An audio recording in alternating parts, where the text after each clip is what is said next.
Hello, and good morning, and good afternoon, and good evening sa inyong lahat. So, kung bago ka pala sa channel ko, please like and share ang notification at follow and subscribe po ang aking channel. So guys, ako po si Sarah, and you can call me Lady Gaga. Guys, ito po ang aking story. This is story of my life. Bata pa ako, 16 pa ako, ay nasa ibang bansa pa ako. Nag-abroad na po ako bilang DH po sa Kuwait. Ay, so proud, Kuwait. So, sa madaling salita po, ay 5 taon ako doon.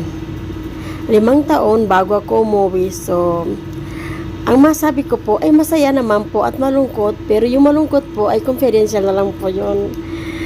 Charot! So, yung guys, kaya muna ko ng photogala po.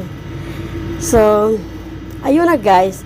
Dahil umuwi po ako, actually, 1 month lang ako sa Pilipinas, sa aming lugar kasi naisipan ko po pumunta sa ibang bansa dito po sa Saudi, KSA and Saudi.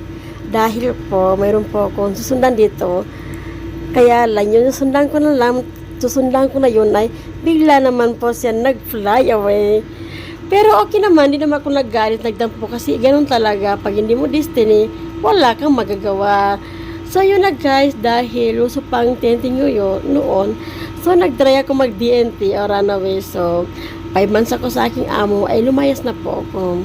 Sa paglayas ko po, ay maganda na aking resort dahil 1 week lang ako sa aking kaibigan na bigla naman po nag-hire ang hospital ng INC na ito pinagtatrabaho ko yun na umabot na ako ng 15 or 16 dito sa hospital na to. So, pag-apply ko po, pagbagay ko po resume, natanggap po ako at yun lang, sa ICU ako bagsak, guys.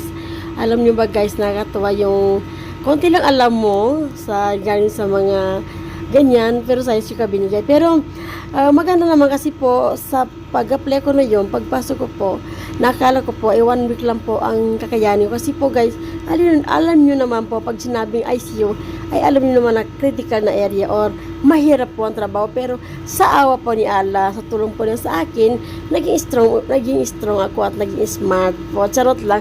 Pero totoo po, umabot din ako ng 5 years sa ICU at lahat po ng bagay at regarding sa hospital ay alhamdulillah, sa pagmayabang ay medyo carry ko na po. So, sa loob ng 5 years na yun, ay bigla naman po nag-crackdown. So, lahat ng mga hindi regular nagtrabaho, pinapalayas. So, muntik na rin ako lumayas doon. Kaya lang po, tumagbo ang supervisor na lahat po kami ay maging legal. So, alhamdulillah, dahil ako po ay regular na po sa hospital na yan. At sa pagka-regular ko po guys, ay nag-aral po ako ng care assistant or caregiver. So, ngayon po ay certified caregiver na ako. So, ang masabi ko, wag po tayo mawalan ng pag-asa. Kung wala po tayong kaalaman, kung mayroon po mga opportunity na dumarating sa ating buhay, ay wag po tayo matakot subukan. Kasi ako na po yung tao na matakotin, pero bakit naging strong ako? Dahil at dito po sa Saudi, ay wala po tayong kasama dito. Nag-isa lang po tayo. Kaya nangyari po sa akin, naging strong po ako dahil lang sa aking mga kapatid na naiwan.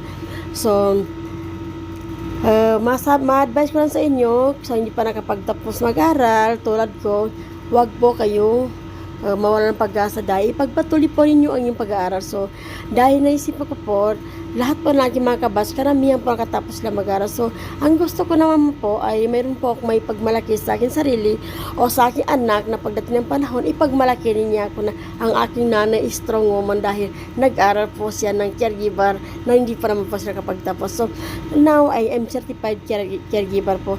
Kasi ako po guys, lahat po ng bagay sinusubukan ko po.